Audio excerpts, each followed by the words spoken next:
जय हिंद दोस्तों, मैं हूं गौरव और English by Gaurav sir YouTube channel पर आपका एक बार फिर से स्वागत है।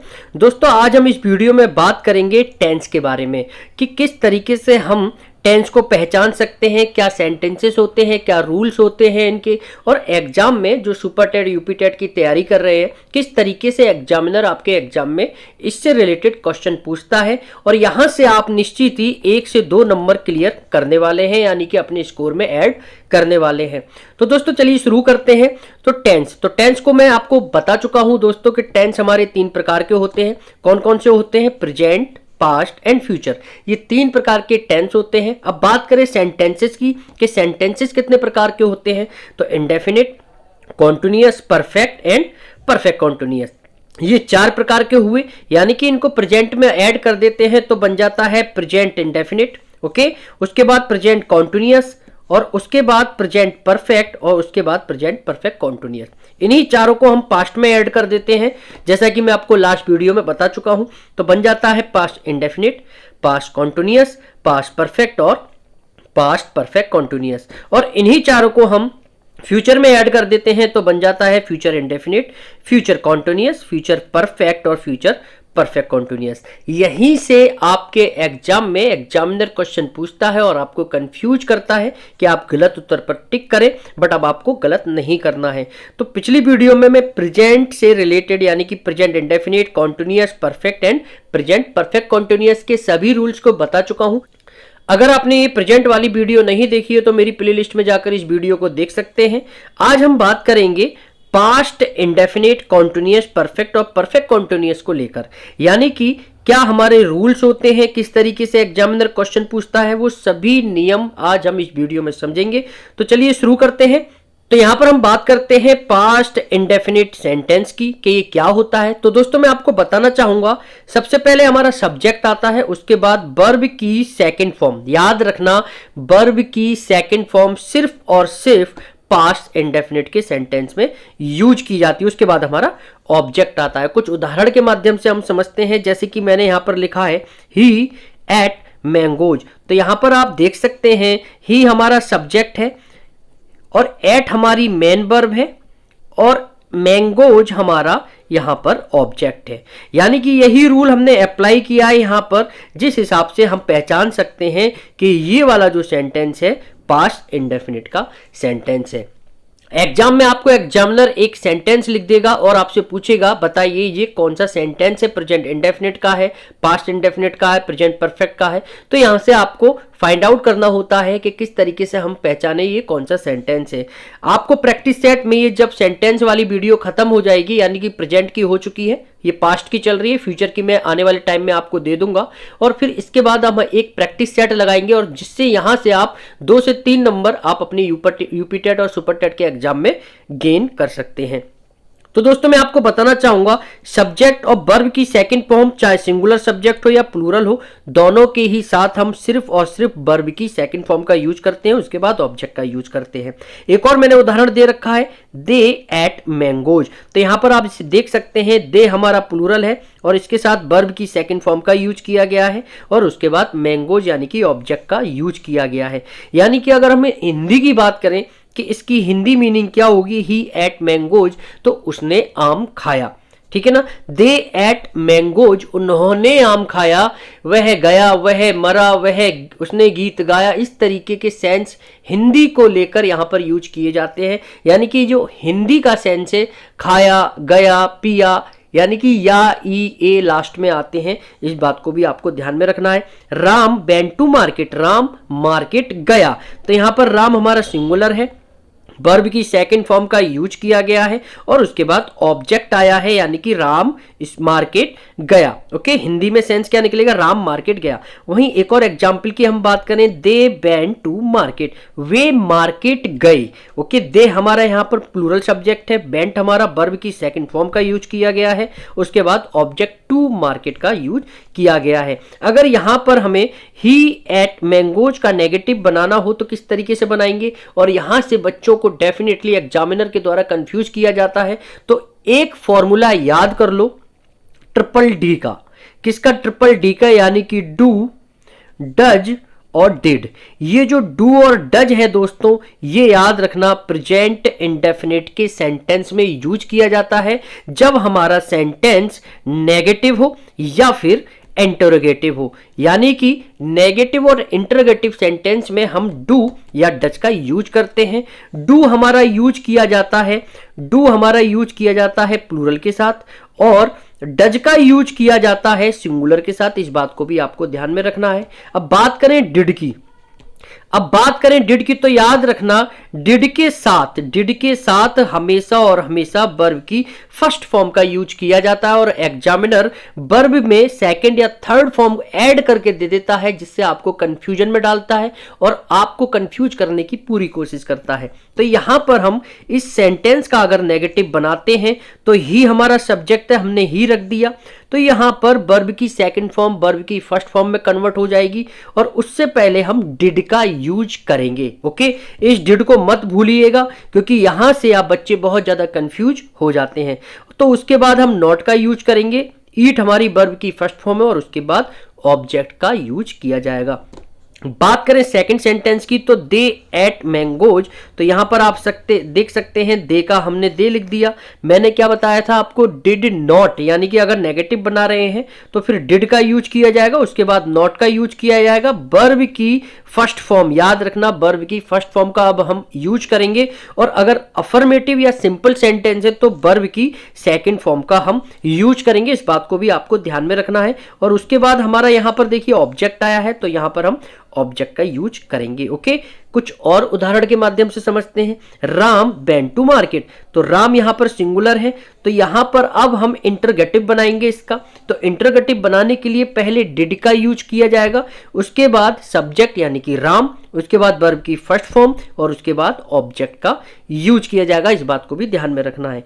दे वेंट टू मार्केट, अगर यहां पर सब्जेक्ट हमारा प्लूरल हो जाता है और हमें इंटरगेटिव बनाना होता है तो याद रखना पहले डिड, सेम वही फॉर्मूला है, पहले डिड, उसके बाद हमारा सब्जेक्ट आएगा, वर्ब की फर्स्ट फॉर्म, यहां पर वर्ब की सेकंड फॉर्म थी और यहां पर किस में कन्वर्ट हो गई, वर्ब की फर्स्ट फॉर्म का यूज किया जाएगा। To market as it is ऐसे ही लिख देंगे जो ऑब्जेक्ट है हमारा। ओके, तो यहां से हम प्रेजेंट इंडेफिनिट का रूल नियम सीख चुके हैं कि किस तरीके से एक प्रेजेंट इंडेफिनिट का सेंटेंस बनाया जाता है, कैसे नेगेटिव बनाया जाता है, कैसे इंटरगेटिव बनाया जाता है। ओके, ये प्रैक्टिस सेट में जब मैं क्वेश्चन आपको दूंगा तो बहुत ही आसान और सरल लगेंगे क्योंकि पहले हमें इनके रूल्स को जानना होता है। चलिए बात करते हैं पास्ट कॉन्टिन्यूअस सेंटेंस की, कि पास्ट कॉन्टिन्यूअस सेंटेंस क्या होता है।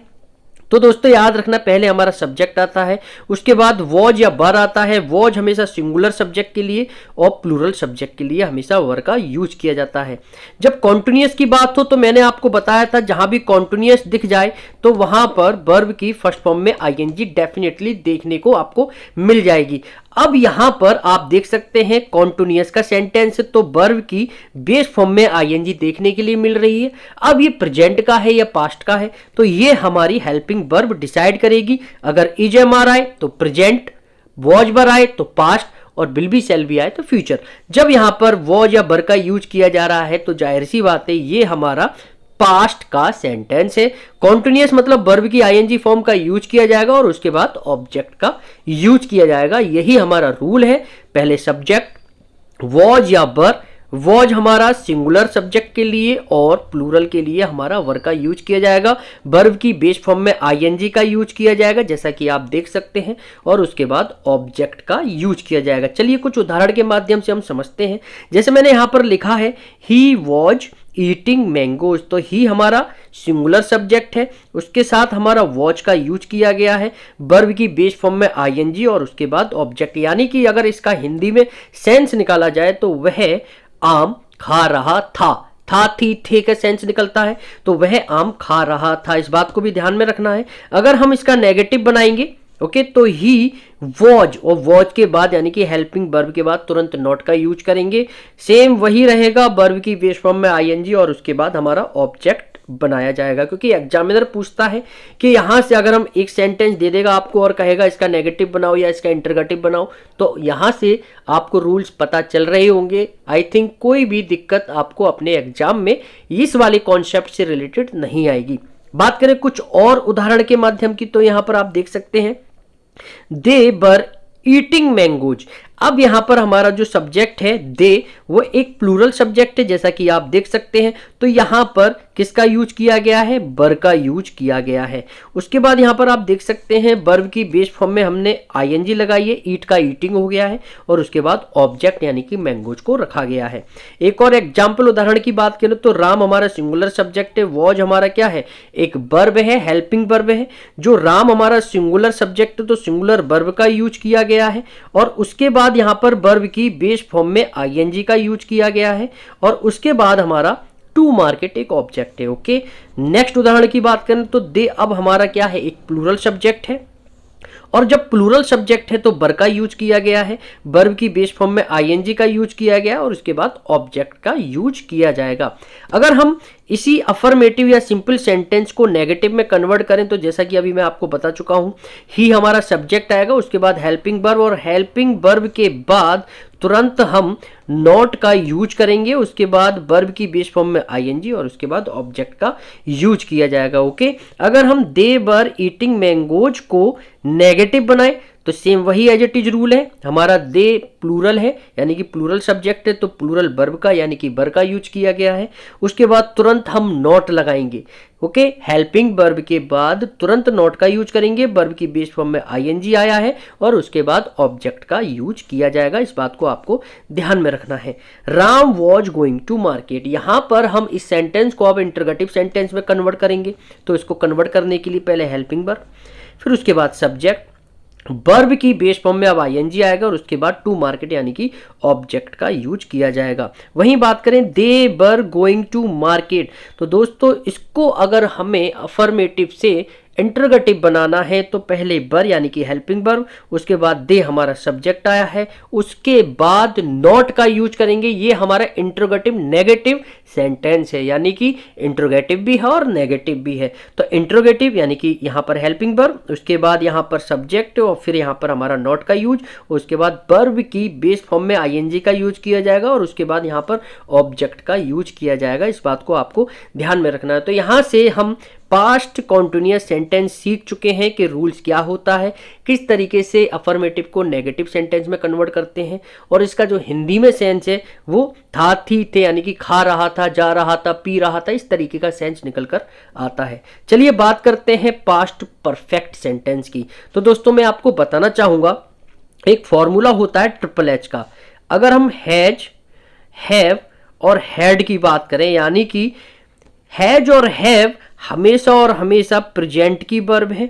ओके, और जो हैड है वो पास्ट की वर्ब है। इस बात को आपको ध्यान में रखना है। और इन तीनों के बाद यानी कि जो ट्रिपल एच है, हैज, हैव, हैड, इनके बाद हमेशा वर्ब की थर्ड फॉर्म का यूज किया जाएगा। इस बात को आपको ध्यान में रखना है। चलिए समझते हैं यहां पर कुछ उदाहरण के माध्यम से। पहले मैं आपको ये बता दूं, पहले सब्जेक्ट आता है फिर हैड। हैड हमारा पास्ट को रिप्रेजेंट करता है, इस बात को आपको ध्यान में रखना है। यहां पर हैज और हैव होता तो वो प्रेजेंट को रिप्रेजेंट करता। ओके, तो यहां पर जब हैड लगा हुआ है तो ये पास्ट को रिप्रेजेंट कर रहा है। वर्ब की थर्ड फॉर्म तो आती ही आती है, मैं अभी आपको बता चुका हूं, और उसके बाद ऑब्जेक्ट का यूज किया जाएगा। कुछ उदाहरण के माध्यम से मैं आपको थोड़ा सरल और आसान तरीके से बताना चाहता हूं। ही हैड ईटन मैंगोज, तो ही हमारा यहां पर सिंगुलर है। अब चाहे सिंगुलर हो या प्लूरल हो, दोनों के साथ हम हैड का यूज करेंगे। इस बात को आपको ध्यान में रखना है। हैज और हैव वाले कॉन्सेप्ट में क्या था कि हैज हमारा सिंगुलर के लिए और हैव हमारा प्लूरल के लिए यूज किया जा रहा था, बट यहां पर जो हैड है इसका यूज हम सिंगुलर सब्जेक्ट और प्लूरल सब्जेक्ट दोनों के लिए कर सकते हैं। जैसे कि यहाँ पर ही हमारा सिंगुलर है तो उसके बाद हमारा हैड आया है, हेल्पिंग वर्ब, उसके बाद वर्ब की B3 यानी कि वर्ब की थर्ड फॉर्म ईट का ईटन हुआ है और उसके बाद ऑब्जेक्ट का यूज किया गया है। इसी तरीके से हमने एक और एग्जांपल लिया है, दे हमारा प्लूरल है, they had eaten mangoes, had हमारी हेल्पिंग वर्ब, B3 आया है और उसके बाद ऑब्जेक्ट का यूज किया गया है। Same as it is Ram had gone to market, तो यहां पर आप देख सकते हैं राम हमारा सिंगुलर सब्जेक्ट है, उसके बाद हैड एक हेल्पिंग वर्ब है, उसके बाद गॉन यानी कि B3 वर्ब की थर्ड फॉर्म का यूज किया गया है और उसके बाद ऑब्जेक्ट का यूज किया गया है। इस तरीके से हमारा ये जो सेंटेंस है पास्ट परफेक्ट सेंटेंस है। एग्जामिनर पूछेगा, एक सेंटेंस दे देगा और आपसे पूछेगा कि ये वाला सेंटेंस बताओ कौन से टेंस में, प्रेजेंट इंडेफिनिट में है, प्रेजेंट कॉन्टिन्यूअस में है। इस तरीके से एग्जामिनर आपके एग्जाम जो यूपी टेट और सुपर टेट का एग्जाम होता है वहां पर आपसे 2 से 3 क्वेश्चन पूछता है, और इस वीडियो को देखने के बाद 2 से 3 नंबर आप अपने यूपी टेट या सुपर टेट के स्कोर में ऐड कर सकते हो। तो यहाँ पर हम एक और एग्जाम्पल देखते हैं। तो यहाँ पर आपको लिखा हुआ है we had gone to market. We हमारा प्लूरल सब्जेक्ट है, चाहे प्लूरल हो या सिंगुलर हो, हैड का यूज करेंगे, B3 का यूज करेंगे। गो, वेंट, गॉन, तो गॉन हमारा यहाँ पर B3 यानी कि वर्ब की थर्ड फॉर्म का यूज किया गया है, उसके बाद ऑब्जेक्ट का यूज किया गया है। ओके, बात करें अगर ही हैड ईटन मैंगोज को नेगेटिव में कन्वर्ट करना है तो किस तरीके से करेंगे। तो पहले हमारा सब्जेक्ट आएगा, उसके बाद हेल्पिंग वर्ब, उसके बाद नॉट का यूज किया जाएगा, और नॉट के बाद B3 यानी कि वर्ब की थर्ड फॉर्म का यूज, और उसके बाद ऑब्जेक्ट यानी कि मैंगोज का यूज किया जाएगा। ओके, उसके बाद अगर हम बात करें दे हैड ईटन मैंगोज, इसको अगर हमें नेगेटिव बनाना है, अगर हमारा प्लूरल सब्जेक्ट होता है तो सब्जेक्ट यहाँ पर रखा जाएगा, उसके बाद हेल्पिंग वर्ब, फिर नॉट, और उसके बाद B3, और उसके बाद मैंगोज यानी कि ऑब्जेक्ट का यूज किया जाएगा। इस बात को आपको ध्यान में रखना है। अगर हम बात करें कि Ram had gone to market, इस सेंटेंस का इंटरगेटिव बनाना है तो पहले हमारा हेल्पिंग वर्ब, उसके बाद हमारा सब्जेक्ट यानी कि राम लिया गया है, उसके बाद B3 यानी कि वर्ब की थर्ड फॉर्म, और उसके बाद टू मार्केट यानी कि ऑब्जेक्ट का यूज किया गया है। तो इस तरीके से हमारा Ram had gone to market को इंटरगेटिव में यानी कि क्वेश्चन वाचक वाक्य जो होते हैं, यानी प्रश्नवाचक जो वाक्य होते हैं, उसमें हम कन्वर्ट करेंगे। We had gone to market को इंटरगेटिव प्लस नेगेटिव, यानी कि इंटरगेटिव भी हो नेगेटिव भी हो, तो कैसे करेंगे। तो पहले हम हेल्पिंग वर्ब हैड लेंगे, उसके बाद प्लूरल सब्जेक्ट बी लेंगे, तुरंत हम नॉट लगाएंगे, उसके बाद B3 यानी कि वर्ब की थर्ड फॉर्म, और उसके बाद ऑब्जेक्ट का यूज किया जाएगा। ओके, यहां तक आई बात समझ में। तो इस तरीके से हमने पास्ट परफेक्ट सेंटेंस के रूल को याद कर लिया, पता कर लिया। अब यहां से हमसे कोई गलती नहीं होगी। तो यहां पर दोस्तों अब हम बात करेंगे पास्ट कॉन्टिन्यूअस सेंटेंस की। यहां पर दोस्तों मैं आपको बताना चाहूंगा, अभी जैसा कि मैं आपको बता चुका हूं, जहां भी आपको कॉन्टिन्यूअस शब्द देखने के लिए मिल जाए तो समझ जाना कि उस सेंटेंस में वर्ब में ING तो देखने के लिए मिलेगा ही मिलेगा। अब हम ये पहचानेंगे कि वर्ब में ING है या नहीं है। बिल्कुल है। तो यहां पर हमें ये तो पता चल गया ये कॉन्टिन्यूअस का है। बाकी अगर परफेक्ट यहां पर लग गया तो यानी कि हैड बीन पास्ट परफेक्ट से ये पता चल जाएगा कि वो हैड बीन लगाए। वहीं अगर प्रेजेंट परफेक्ट होता तो हैज बीन और हैव बीन का यूज किया जाता है। हैज और हैव ये प्रेजेंट सेंटेंस को रिप्रेजेंट करते हैं, वहीं हमारा जो हैड है ये हमारा पास्ट के सेंटेंस को रिप्रेजेंट करता है। इस बात को आपको ध्यान में रखना है। पास्ट परफेक्ट मतलब हैड बीन, प्रेजेंट परफेक्ट मतलब हैज बीन या हैव बीन का यूज किया जाता है। ओके, हैज बीन और हैव बीन ये हमारा प्रेजेंट परफेक्ट सेंटेंस है, वहीं हमारा पास्ट परफेक्ट के लिए हैड बीन। कॉन्टिन्यूअस यहाँ पर लिखा हुआ है तो वर्ब की बेस फॉर्म में ING तो निश्चित ही देखने के लिए आपको सेंटेंस में मिल जाएगी। मगर दोस्तों यहाँ पर एक कंडीशन है कि ऑब्जेक्ट के बाद सिंस और फॉर का यूज पक्का किया जाएगा, और उसके बाद टाइम का यूज किया जाएगा। कुछ उदाहरण के माध्यम से मैं आपको आगे बताऊंगा। उससे पहले हम ये बात करेंगे कि सिंस और फॉर के बाद जो टाइम आएगा उसको किस तरीके से हम यहाँ पर ऐड कर सकते हैं, लगा सकते हैं, और यहाँ से एग्जामिनर आपको कंफ्यूज करने के लिए, गलत उत्तर पर टिक करने के लिए मजबूर करता है। चलिए इस कॉन्सेप्ट को समझते हैं। दोस्तों याद रखना, सिंस के बाद वही टाइम लिया जाएगा जो मौजूद है, जिसका एविडेंस ऑफ प्रूफ है आपके हाथ में। जैसे मैं कहूं सिंस, तो डे हमारा कैलेंडर में मौजूद है, आप दिखा सकते हैं, संडे मंडे दे रखा होता है। वहीं मैं बात करूं डेट की, तो डेट भी कैलेंडर में मौजूद है, आप दिखा सकते हैं कि सर ये देखिए 2 फरवरी, 7 मई, है ना, 8 जुलाई। तो इस तरीके से यहाँ पर आप कैलेंडर में आप दिखा सकते हैं। ईयर्स की अगर बात करो तो ये भी हमारे कैलेंडर में मौजूद होती हैं, यानी कि हमारे पास ईयर्स का, डेट का और डे का एविडेंस है। वहीं मैं बात करूं मंथ की, तो ये भी आप कैलेंडर में दूसरे को दिखा सकते हैं कि देखिए सर यहाँ पर हमारा ये जो एविडेंस जनवरी, फरवरी, मार्च इन महीनों के जो भी एविडेंस है वो मौजूद हैं। ये सभी चीज़ें आपको कैलेंडर में देखने के लिए मिल जाती हैं। तो याद रखना, जिसका एविडेंस ऑफ प्रूफ है तो उसके पहले सिंस का यूज किया जाएगा। कोई अकेशन हो जैसे होली, दिवाली, ईद वगैरह, तो इसका भी कोई ना कोई एक एविडेंस होता है, यानी कि हम बनाते हैं, सेलिब्रेट करते हैं। तो यानी कि ओकेशन कोई दे रखा हो उसके पहले भी सिंस का यूज किया जाएगा। अगर कोई क्लॉक दे रखी हो तो उसका टाइम डेफिनेटली 7 o'clock 8 o'clock ये घड़ी में दे रखा होता है ना, यानी कि उसका भी एविडेंस और प्रूफ आपके हाथ में है। तो क्लॉक जहां भी टाइम आ जाता है 7 o'clock 2 o'clock 8 o'clock, तो सिंस का यूज किया जाएगा। इस बात को आपको ध्यान में रखना है। Stage of life and part of each day, stage of life जैसे चाइल्डहुड, एडोलसेंस एटसेट्रा, इनके पहले भी हम किसका यूज करेंगे, सिंस का यूज करेंगे। और पार्ट ऑफ ईच डे जैसे मॉर्निंग, इवनिंग, लास्ट नाइट।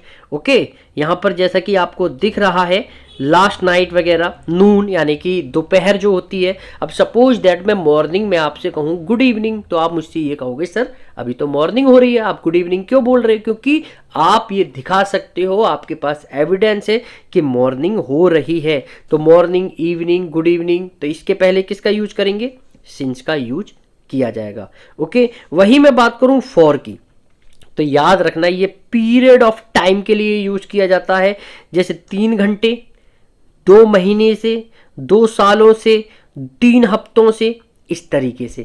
जैसे मैं कहूं मैं 4 बजे से पढ़ रहा हूं, तो जरा मुझे बताइए इसमें सिंस का यूज किया जाएगा या फॉर का, जरा मुझे बताइए आप। तो जब 3 बजे से यानी कि वो बज रहा है 3 o'clock, तो सिंस का यूज, 3 घंटे से तो फॉर का यूज। आई बात समझ में? तो चलिए अब इसके हम एग्जाम्पल से समझते हैं।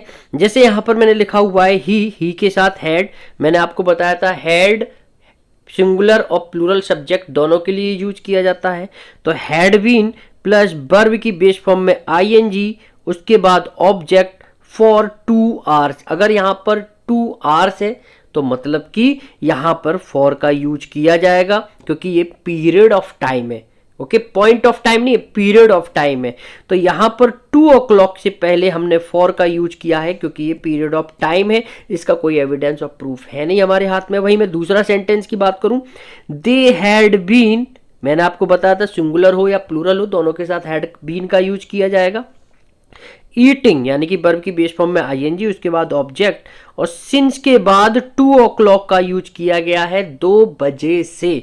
तो 2 घड़ी में बजता है, उसका एविडेंस और प्रूफ है आपके हाथ में। इसलिए यहां पर 2 बजे से पहले यानी कि 2 o'clock के पहले सिंस का यूज किया गया है। ओके, अपने शब्दों में मैं बता रहा हूं जितना आसान करके बताया जा सके। वहीं एक और सेंटेंस अगर मैं देखूं, Ram had been eat reading, verb की बेस फॉर्म में आईएनजी आएगा, पहले सब्जेक्ट हो गया, उसके बाद हेल्पिंग वर्ब, उसके बाद वर्ब की बेस फॉर्म में आईएनजी, और उसके बाद हमारा ऑब्जेक्ट का यूज किया गया है सिंस 2010। तो 2010 हमारा कैलेंडर में दे रखा होता है, तो इसलिए यहां पर जब एविडेंस प्रूफ है आपके हाथ में तो सिंस का यूज किया जाएगा। ओके, एक और सेंटेंस देखते हैं। बी हमारा सब्जेक्ट है, हैड बीन हमारी हेल्पिंग वर्ब है, रीडिंग हमारी वर्ब की बेस फॉर्म में आईएनजी का यूज किया गया है, और उसके बाद द बुक हमारा ऑब्जेक्ट है, और ऑब्जेक्ट के बाद सिंस फॉर, यहां पर फॉर का यूज किया गया। उसके बाद टाइम, टाइम हमारा 10 ईयर से यानी कि 10 सालों से, 2010 से नहीं 10 सालों से, तो यहां पर पीरियड ऑफ टाइम का यूज किया गया है। क्या 10 सालों का, 10 ईयर का आपके पास एविडेंस या प्रूफ है? नहीं है, क्योंकि ये पीरियड ऑफ टाइम है। वहीं मैं बात करूं अगर इन सेंटेंसेस को, यानी कि अफर्मेटिव सेंटेंस है अगर पास्ट परफेक्ट कंटिन्यूअस का, उसको हम नेगेटिव कैसे बना सकते हैं? तो पहले हमारा सब्जेक्ट, उसके बाद हेल्पिंग वर्ब, उसके बाद नॉट, और उसके बाद बीन। यहां से समझने वाली बात है दोस्तों, पहले सब्जेक्ट और हैड बीन नॉट नहीं होगा, हैड नॉट बीन हो जाएगा, और उसके बाद वर्ब की बेस फॉर्म में आईएनजी, फिर उसके बाद ऑब्जेक्ट, उसके बाद सिंस या फॉर टाइम के अकॉर्डिंग। टाइम हमारा 2 hours है, यानी कि पीरियड ऑफ टाइम का यूज किया गया है, इसलिए यहां पर